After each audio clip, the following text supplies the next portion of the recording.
My stepbrother Ivan texted me at 2 a.m. a photo of my mom outside a stranger's house. Part 2.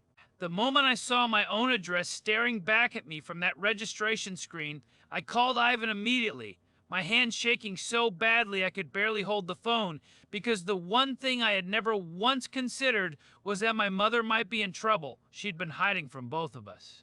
My mother had been using my address as her legal residence for almost 8 months without ever telling me. She didn't own the house in that photo, didn't rent it under her name. She'd been cycling through short-term rooms she found online, staying nowhere long enough to leave a trace. She had lost her apartment the previous October, silently, without a single word to me or Ivan, and she was too proud, too ashamed, to admit to either of us that she had been quietly homeless this entire time. I sat on the edge of my bed until 4 in the morning, barely breathing, while Ivan drove across the city to find her. She was still standing on that sidewalk when he pulled up. He told me later that she had one canvas tote bag worn through at the strap, and that when she saw his headlights swing around the corner, she didn't run or hide. She just went completely still, like she'd always known this moment was coming eventually.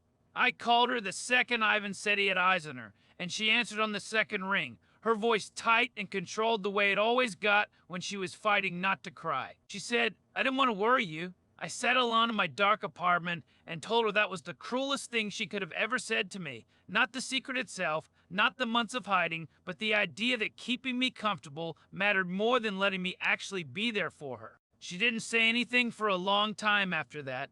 Ivan stayed with her that night, slept on a couch in that borrowed house, and I drove up at sunrise with a trunk full of everything I could think to bring. Blankets, groceries, things I knew she loved. My hands locked on the wheel the whole way, replaying every phone call from those 8 months, every "I'm fine, don't worry," every single time I had taken her at her word and simply moved on with my day. She moved into my second bedroom 2 weeks later, just temporarily. She kept reminding me just until things settled, and I nodded and said, of course, knowing full well I'd already rearranged the furniture and had no intention of ever treating it as anything other than permanent. Ivan came over that first weekend, and the three of us sat around my kitchen table with takeout, and nobody brought it up, and it was the most normal thing we had done together in years. The part I keep returning to, she chose my address because even when she had nothing, she still thought of wherever I was as home, and I will never, for the rest of my life, take that for granted. Follow if you want to hear the stories I almost never told.